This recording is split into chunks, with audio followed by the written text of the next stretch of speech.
नमस्कार, खबरें जारी न्यूज 24 पर मैं हूं आपके साथ मकसूद खान। विधानसभा चुनावों के नतीजों के साथ ही साल 2023 के बड़े राजनीतिक इवेंट का भी समापन हो गया, लेकिन 2024 की शुरुआत में होने वाले लोकसभा चुनावों के दंगल की तैयारियां अभी से शुरू हो चुकी हैं। जिस तरह कहते हैं कि दिल्ली की गद्दी का रास्ता उत्तर प्रदेश से होकर गुजरता है, कुछ उसी तर्ज पर अब उत्तर प्रदेश की 80 लोकसभा सीटों के लिए रणनीतियों को धार देने की कवायदें शुरू हो चुकी हैं। इंडिया अलायंस से अखिलेश और नीतीश यूपी में बीजेपी के किले में सेंध मारने की तैयारियों में जुट गए हैं।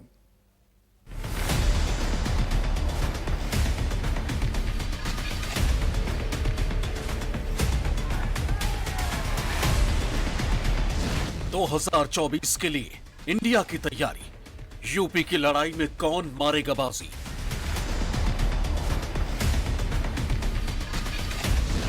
अखिलेश नीतीश ने यूपी में ध्यान लगाया, जातीय समीकरण से इंडिया घबराया।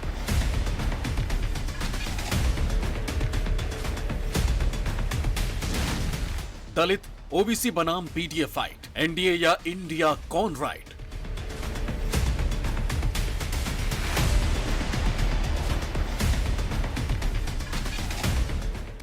दो 2023 के विधानसभा चुनावों के पूरा होते ही अब लोकसभा के रण की तैयारी शुरू हो चुकी। राज्यों में मुकाबला भले ही बीजेपी बनाम कांग्रेस का रहा हो, लेकिन संसद के लिए गठबंधन की लड़ाई अहम हो जाती। दिल्ली की फाइट के लिए एनडीए वर्सेस इंडिया अलायंस ने कमर कस ली और दिल्ली की गद्दी का रास्ता निकालने वाली यूपी की 80 सीटों के लिए दोनों टीम का फोकस फिक्स होता नजर आ रहा। भारतीय जनता पार्टी ने मध्य प्रदेश के उच्च शिक्षा मंत्री रहे मोहन यादव को मुख्यमंत्री बनाकर उत्तर प्रदेश और बिहार के लिहाज से साल 2024 को लेकर बड़ा दांव खेल दिया है। उत्तर प्रदेश में साल 2017 में 15 वर्षों बाद गैर यादव और गैर जाटों की रणनीति के तहत सत्ता में आई बीजेपी का ये पैंतरा यूपी में समाजवादी पार्टी और बिहार में जेडीयू पर कितना असर डालेगा, ये तो आने वाला वक्त ही बताएगा। लेकिन बीजेपी के इस बड़े खेल ने अखिलेश यादव और नीतीश कुमार को चिंता में जरूर डाल दिया है। एमपी से बीजेपी के यादव समीकरण की चाल का असर यूपी में दिखने लगा। इंडिया गठबंधन में समाजवादी पार्टी की भूमिका पर सवाल उठते रहे और अब अखिलेश यादव यूपी में छोटे दलों के साथ संबंध मजबूत करके एक नई रणनीति तैयार कर रहे हैं। अखिलेश छोटे खिलाड़ियों के सहारे सियासी जमीन साधने में जुटे। हाल ही में अखिलेश यादव बनारस में नेशनल इक्वल पार्टी के कार्यक्रम में पहुंचे थे। पहले एसबीएसपी पार्टी में रहे शशि प्रताप सिंह ने नेशनल इक्वल पार्टी बनाई। अखिलेश महेंद्र राजभर की पार्टी सुहेल देव स्वाभिमान पार्टी के आयोजन में मऊ गए थे। अखिलेश यादव के साथ लोकदल, महान दल और अपना दल कमेरावादी पहले से ही। आपको बता दें कि छोटे दलों के साथ का फायदा समाजवादी पार्टी को मिला था और समाजवादी पार्टी को 36% वोट मिले थे। अखिलेश यादव छोटे दलों के साथ मिलकर यूपी में पिछड़ा और दलित जातियों के समीकरण को साध रहे। जब अखिलेश यादव छोटे छोटे दलों से संपर्क कर रहे हैं, हालांकि जिन जातियों से जुड़े वो दल हैं वहाँ भारतीय जनता पार्टी की अच्छी पकड़ है, लेकिन कुर्मी वोटों का मसला आता है तो भाजपा थोड़ा कमजोर सी दिखती है। ऐसी सूरत में भारतीय जनता पार्टी के लिए अब कुर्मी वर्ग को कुछ अधिक प्रतिनिधित्व देना आवश्यक प्रतीत होता है, क्योंकि 2024 की लड़ाई में भारतीय जनता पार्टी का पलड़ा निश्चित रूप से भारी है। दूसरी तरफ 2024 से पहले समाजवादी पार्टी की मुश्किलें कम होने का नाम नहीं ले रही। कांग्रेस से मतभेद के बीच यूपी में अब तक स्थिति साफ नहीं है कि समाजवादी पार्टी इंडिया गठबंधन के साथ है या नहीं। इस बीच अखिलेश यादव के सहयोगी भी उन्हें जल्द से जल्द फैसला लेने की नसीहत देने लगे। उनका कहना है कि 1 महीने में सीट बंटवारे को लेकर फैसला कर लेना चाहिए, नहीं तो समाजवादी पार्टी को दिक्कत हो सकती है। एमपी चुनावों में कांग्रेस से मनमुटाव हुआ था तो अखिलेश ने लोकसभा चुनावों में यूपी से समाजवादी पार्टी के प्लान का ऐलान कर दिया था, जो निश्चित तौर पर इंडिया अलायंस के लिए टेंशन की बड़ी वजह बना हुआ। आपको बता दें कि 1 नवंबर को समाजवादी पार्टी के प्रदेश कार्यकारिणी की बैठक हुई। बैठक में समाजवादी पार्टी अध्यक्ष अखिलेश यादव ने यूपी लोकसभा की 80 में से 65 सीटों पर चुनाव लड़ने का ऐलान कर दिया। समाजवादी पार्टी ने यूपी की 80 में से 15 सीटें गठबंधन के लिए रखने का फैसला किया। अखिलेश यादव ने बैठक में साफ कर दिया कि दूसरे दलों से गठबंधन होने पर भी पार्टी अकेले 65 सीटों पर चुनाव लड़ेगी। साथ ही बैठक में अखिलेश यादव ने बूथ स्तर पर संगठन को मजबूत करने की बात की। तय हुआ कि एक भी बूथ की मतदाता सूची में मनमाने ढंग से ना तो नाम काटे जा सकेंगे और ना फर्जी नाम जुड़ सके। बैठक में हर कार्यकारिणी सदस्य को एक विधानसभा क्षेत्र में संगठन को मजबूत करने की जिम्मेदारी भी सौंपी गई। समाजवादी पार्टी के माननीय राष्ट्रीय अध्यक्ष जी लगातार उत्तर प्रदेश में जिलों पर जाके प्रशिक्षण शिविर, बूथ की कमेटी की बैठकें हों या जिले के नेताओं की बैठकें हों या जो छोटे छोटे दल हैं उनसे माननीय राष्ट्रीय अध्यक्ष जी लगातार बात कर रहे हैं। समाजवादी पार्टी का माननीय अखिलेश यादव जी का एक ही लक्ष्य है कि उत्तर प्रदेश से भारतीय जनता पार्टी को कैसे रोका जाए 2024 में। मैदान में उतरने से पहले ही इंडिया गठबंधन में फूट से बीजेपी गदगद है। बीजेपी को पूरा भरोसा है कि 2024 में उत्तर प्रदेश की 80 में से 80 सीटें भारतीय जनता पार्टी ही जीतने वाली है। जब 2024 का इलेक्शन आएगा तो भारतीय जनता पार्टी के साथ ही आम लोग खड़े होंगे। और छत्तीसगढ़ में, मध्य प्रदेश और राजस्थान ने तो साफ साफ बता दिया कि मोदी जी की गारंटी पर देश का भरोसा है। तो मुझे लगता है कि चाहे नीतीश कुमार आ जाएं, चाहे अखिलेश यादव जी कोशिश कर लें या चाहे कोई और दल कोशिश कर लें, भारतीय जनता पार्टी एक बार फिर 2024 का इलेक्शन शानदार तरीके से जीतने जा रही है। दिल्ली तक पहुंचने के लिए यूपी के रास्ते को मजबूत करने के लिए नीतीश कुमार भी अपनी रणनीति सेट करने लगे। यूपी की 80 लोकसभा सीटों के लिए नीतीश कुमार ने बनारस से मोर्चा खोलने का मन बनाया। खबरों के मुताबिक विपक्षी गठबंधन की नींव रखने वाले बिहार के मुख्यमंत्री नीतीश कुमार बनारस से मिशन 2024 का आगाज करेंगे। उनकी पहली जनसभा 24 दिसंबर को रोहनिया क्षेत्र के जगतपुर इंटर कॉलेज में होगी। बनारस का रोहनिया इलाका कुर्मी वोट बैंक के लिहाज से महत्वपूर्ण माना जाता है। एक तरफ जनसभा के जरिए नीतीश कुमार यूपी में 2024 को लेकर संभावनाएं टटोलेंगे, वहीं दूसरी ओर कुर्मी वोटों का इंडिया गठबंधन के पक्ष में मिजाज भी भांपेंगे। बनारस की जनसभा को सफल बनाने की जिम्मेदारी नीतीश के बेहद करीबी माने जाने वाले और बिहार कैबिनेट के मंत्री श्रवण कुमार ने संभाली है। श्रवण कुमार बनारस में कैंप कर तैयारी में जुटे हुए हैं। श्रवण कुमार के साथ 10 नेताओं की टीम है जो रोज अलग अलग गांवों में जाकर नुक्कड़ सभा के जरिए लोगों को सभा में आने का न्योता दे रहे हैं। साथ ही बिहार में नीतीश कुमार की उपलब्धियों के बारे में लोगों को बताया जा रहा है। जेडीयू को उम्मीद है कि बनारस की जमीन पर बिहार जैसा माहौल होगा और नीतीश कुमार को देखने और सुनने के लिए लाखों की भीड़ इकट्ठा होगी। बनारस की अभी अंगड़ाई है, बाकी अभी लड़ाई है, वो समझ चुके हैं, उनको पसीना लोगों को आ रहा है। वो बनारस में उत्तर प्रदेश की जनता रहेगी, बनारस जनपद की जनता रहेगी, एक भी बाहर ही नहीं जाएंगे। अकाउंट 4 लाख की भीड़ रहेगी, आप देख लीजिएगा। उनको पसीना आ चुका है, वो समझ रहे हैं, डर रहे हैं। तो ऐसे नेता का प्रोग्राम हो रहा है जो नेता स्वच्छ छवि वाले हैं, सब कुछ लेकर चलने वाले हैं। तो आज बनारस जनपद में ये हल्ला मच चुका है कि ऐसा नेता हमारे बीच में आज आ रहा है। उसको लेकर देखिए जो भीड़ होगी, जो उमंगी होगी, जो उत्साह होगा। वही नीतीश के बनारस प्लान की खबर सामने आने के बाद नीतीश के विरोधी उन पर तंज कस रहे हैं। बीजेपी जेडीयू के खत्म होने की भविष्यवाणी कर रही है। तो जीतन राम मांझी ने नीतीश को बिहार में ही रहकर अपनी इज्जत बचाने की सलाह दे डाली। जो इनका मेमोरी लॉस का पर्दाफाश हुआ है, उस चीजों से बचने के लिए ये तरह तरह का रैली का अपना ये नया तरीका ढूंढ रहे हैं। जहां तक रहा दूसरे स्टेट में रैली करने का, चुनाव लड़ने का, तो पहले भी वो देख चुके हैं। दूसरे स्टेट में लड़के जमानत तक नहीं बचता है इनका। ये फिर भी अंतिम प्रयास कर रहे हैं कि हम बनारस में लड़ें। और कार्यकर्ता इनके उत्साहित हो रहे कह रहे हैं, तो कार्यकर्ता तो कई चीजों से उत्साहित होते हैं। यहाँ पे शराबबंदी है, वहाँ शराब खुला हुआ है, तो हो सकता है आनंद लेने के लिए उत्साहित हो रहे होंगे, लेकिन कहीं कुछ इनका होना नहीं है। जेडीयू का पूरी तरह अब समाप्ति का समय चल रहा है। हम तो समझते हैं इज्जत अगर चाहते हैं तो बिहार में ही चुपचाप बने रहें, बैठें, और वहाँ जा कर के और अपना नाम फिसड्डी करना चाहेंगे, बदनाम करना चाहेंगे तो उचित नहीं होगा, एक बात। और दूसरी बात कि बनारस में मीटिंग करके करेंगे क्या, कौन इनको पूछता है। अभी चुनाव लड़े तो सभी चुनाव 5 चुनाव में के को वोट आया इनको, सब जगह 10 वोट, 25 वोट, 40 वोट।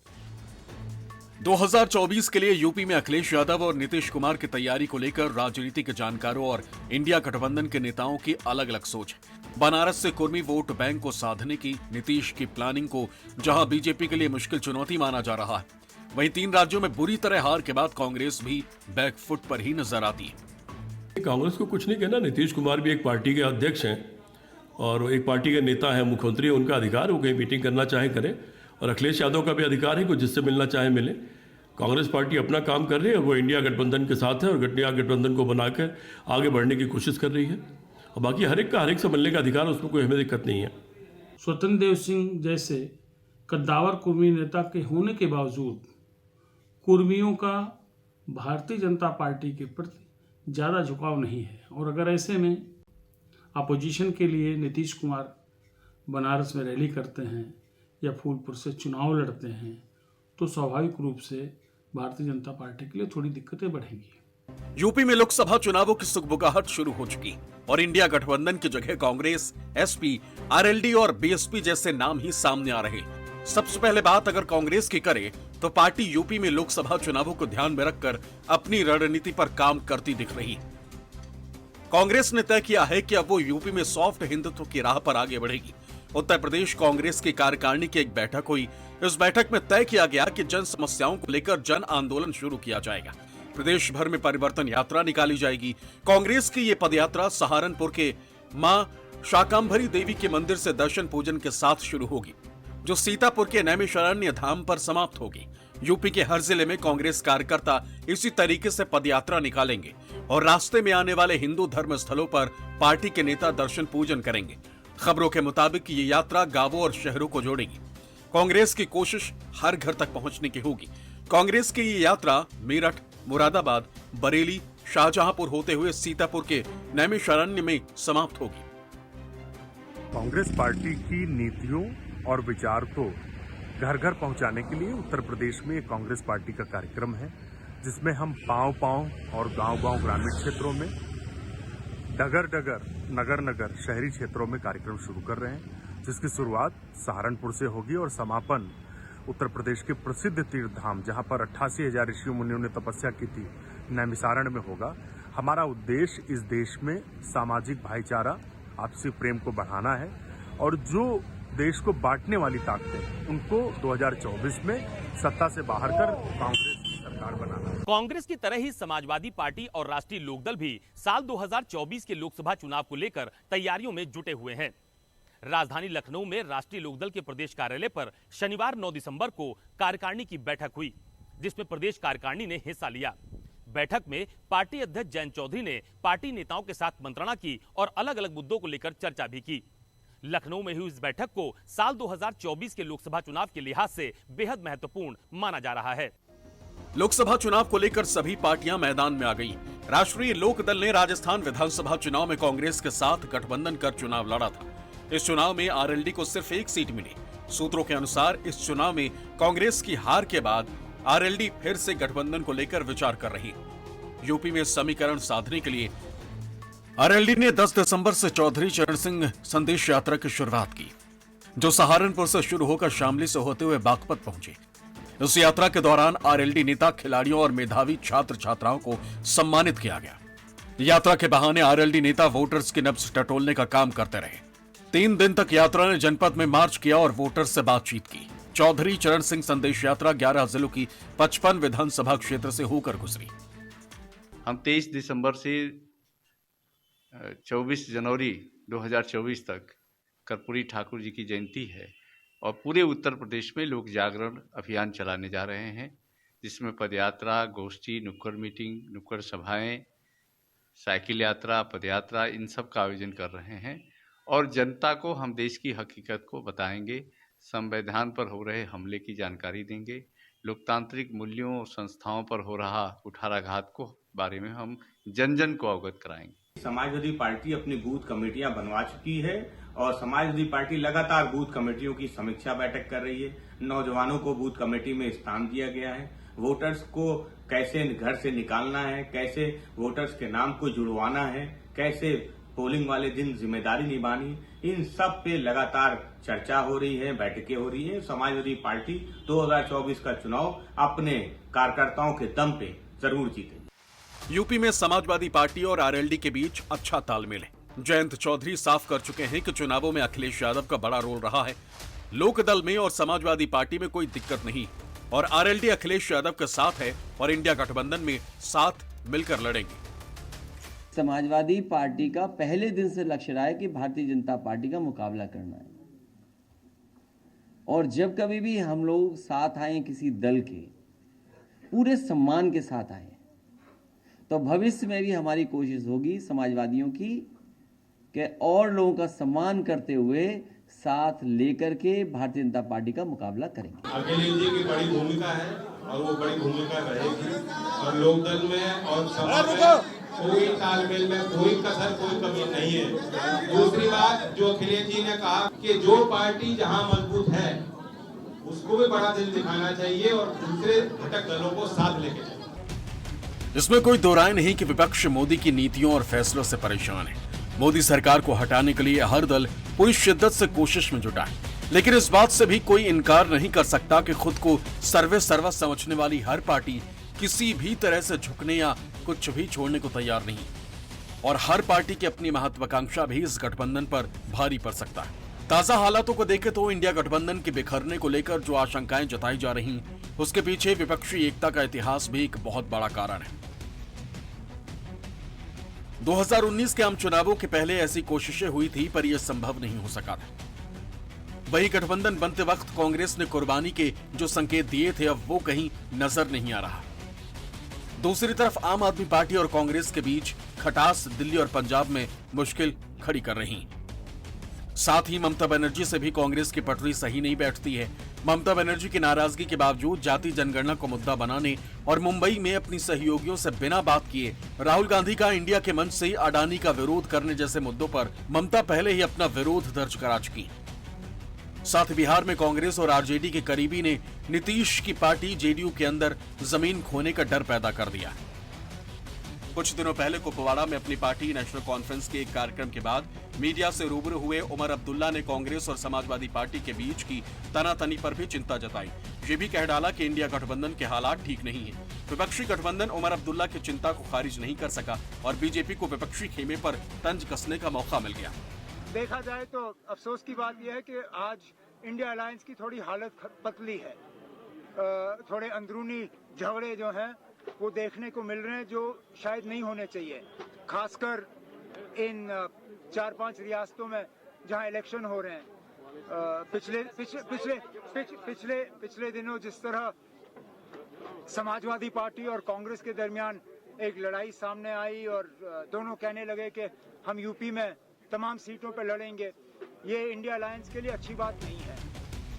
इंडिया गठबंधन के लिए सीट शेयरिंग एक मुश्किल काम है, क्योंकि कई राज्यों में इंडिया के ही घटक दल आपस में एक दूसरे के खिलाफ लड़ रहे हैं। 6 राज्य तो ऐसे हैं जहां लड़ाई के केंद्र में खुद कांग्रेस पार्टी ही है, और ऐसी जगहों पर एनडीए के खिलाफ इंडिया गठबंधन के एक चेहरे को चुनना सबसे बड़ी चुनौती है। आंकड़ों के मुताबिक बिहार, झारखंड, केरल, महाराष्ट्र और तमिलनाडु में कांग्रेस गठबंधन में है। बिहार, झारखंड, केरल, महाराष्ट्र और तमिलनाडु पांचों राज्यों में 161 सीट है।